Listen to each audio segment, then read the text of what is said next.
నువ్వు రాకపోయినంత మాత్రాన దేవునికి ఏం బాధ లేదు, నష్టం లేదు. నువ్వు వస్తే దేవునికి నువ్వు ఒరిగేది లేదు. ఎవరికి ఒరిగావంటే మనకే లాభం, మనకు నిత్య జీవం. సో ఇది కావాలంటే రా, అవునా కదా? అంతేగాని బలవంతం లేదు. ఇంత బాగుంటుంది బైబిల్. ఆయన ఎవరిని మార్చడు. మార్చడానికి కావలసిన అన్నీ ఇచ్చాడు నీకు.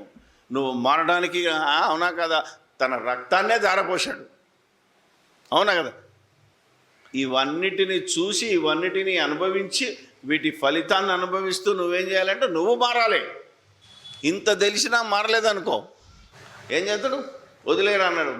నమ్మి బాప్తిసం పొందినవాడు రక్షింపబడతాడు, నమ్మకపోతే వదిలే. ఆ సంగతి నేను చూసుకున్నాను. నువ్వు వెళ్ళి ఆ ఇంటికి వెళ్ళి సైకిల్ ఇచ్చి, లేకపోతే డబ్బులు ఇచ్చి, ఏమండి హత్యరికి రోగం బాగా చేసి ఇప్పుడైనా నమ్మంటారా బాబు అని యేసుక్రీస్తును ఆశ చూపించి నమ్మించడం కూడా నరకానికి పోతాడు. ఇది క్రీస్తు తత్వం కాదు, క్రీస్తు బోధ కాదు, ఇది దేవుని బోధ అసలే కాదు. అతనికి స్వతంత్రం. అర్థం చేసుకోవడానికి ప్రయత్నించండి. ఇది దేవుని నీతిని, యేసు ప్రభు యొక్క మనస్సును మీకు తెలియజేయడానికి చెప్తున్న సాక్ష్యాలు ఇవి. నీ ప్రసంగం విన్నోడు, నీ బోధ విన్నోడు ఏం చేయాలంటే హృదయంలో నొచ్చుకోవాలి, అంటే మారాలి. ఆహో, ఇంతవరకు మేము తప్పు చేశామా అని హృదయంలో నొచ్చుకోవాలి. అదే చెప్పాడు పేతురు, మీరు సిలువ వేసిన ఈ యేసును మీరు చంపారురా బాబు. ఆ నీతిమంతుని చంపారు, పరిశుద్ధిని చంపారు. దేవుడు ఆయనను లేపాడు. ఆయన ఎందుకు ఈరోజు దేవుడు మీకు అప్పగించాడు అంటే మీరు మారాలని, అంతే కదా? మీకోసం తన ప్రియకుమారుని బలిచ్చాడు దేవుడు.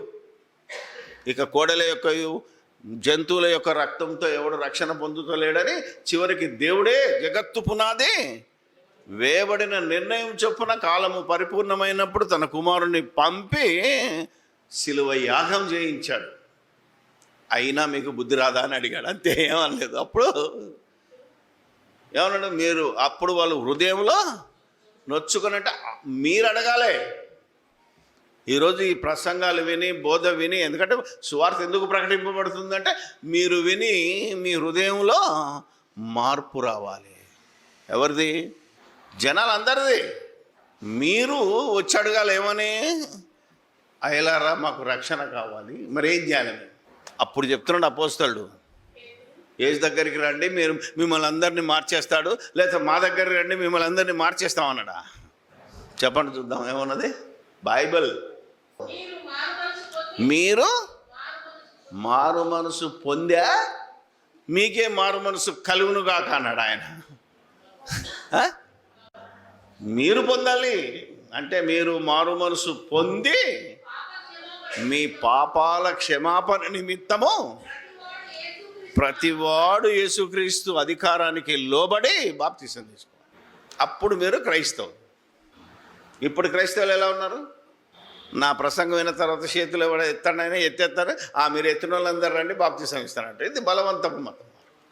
కొందరేమంటారో తెలుసా? నేను సభలో చూశాను, 10 సంవత్సరాలు సంఘస్థుడై ఆ సంఘం పాస్టర్ పేరు మీద ఆయన చేత బాప్తిసం తీసుకొని మళ్ళా సభలోకి వచ్చి ఎవరయ్యా మారు మనసు పొందినట్టే మొత్తం కొందరు పిచ్చోళ్ళు చేతులు ఎత్తుతారు. అంటే మరి 10 సంవత్సరాల నుంచి నీ సంఘంలో వింటున్నది ఏంటిది? మీ పాస్టర్ చెప్పింది ఏంటిది? ఒక్క పూట ఇది గంట ప్రసంగమైన అయిపోయావా? నువ్వు అక్కడ చేతులు ఎత్తావంటే ఇక్కడ పాస్టర్ను అవమానించినట్టు, నువ్వు తీసుకున్న బాప్తిసమే చెల్లదని ఒప్పుకున్నట్టు. అర్థమైందమ్మా? ఇలా లోతుగా మీరు ఆలోచిస్తే, ఎందుకంటే సత్యాన్ని సత్యమైనది బహు లోతుగా ఉన్నది, దాన్ని మీరు ఏం చేయాలా? పరిశీలించాలి. ఒక పాస్టర్ అంటాడు, నిన్న సార్ ఇంత లోతుగా ఎట్లా వెళ్తావు సార్, దయచేసి కొంచెం పైనే చెప్పు, లోతుగా వెళ్ళొద్దట. నేను అన్నాను, పునాది గట్టుకెళ్ళిపోతే బిల్డింగ్ పడిపోతుంది. నువ్వు బిల్డింగ్ కట్టాలి అంటే లోతుగా వేయాలి. కనుక నాకు అపోస్తులు లేకపోతే నాకు యేసు ప్రభు చెప్పిన బోధ ఇది. నేను లోతుగానే చెప్తాను. అర్థమైన వాళ్ళు ధన్యులు, అర్థం కాని వాళ్ళు మీరు అర్థం చేసుకోవడానికి ప్రయత్నించాలి. ఇది ఈ లెవెల్కి మీరు ఎదిగాలి. ఎందుకంటే మీరు నిజంగా మారు మనసు పొంది, అవునా కదా, మీ పాప క్షమాపణ నిమిత్తము ఎవరైతే యేసుదేవుని కుమారుడని బాప్తిసం వాళ్ళకి అర్థమై తీరుతుంది. మారు మనసు పొందకపోతే పెళ్లి కోసం బాప్తీసం తీసుకున్నా, స్వస్థతల కోసం బాప్తీసం తీసుకున్నా కూడా ఇది అర్థం కాదు, ఇది ఆడకు అవసరం లేదు, నమ్మడు. అర్థమైందా? అది ఇప్పటికైనా ఒప్పుకుంటేనే మీలో పరిశుద్ధాత్మ వస్తాడు. అదే కదా, మారు మనసు పొంది పాప క్షమాపణ నిమిత్తము బాప్తీసం తీసుకుంటేనే నీకు పరిశుద్ధాత్మను వరము పొందుతావు. ఆ పరిశుద్ధాత్మ నీలో ఉంటే నీకెవడు నేర్పించాల్సిన అవసరం లేదు, నువ్వే ఎదుగుతావు.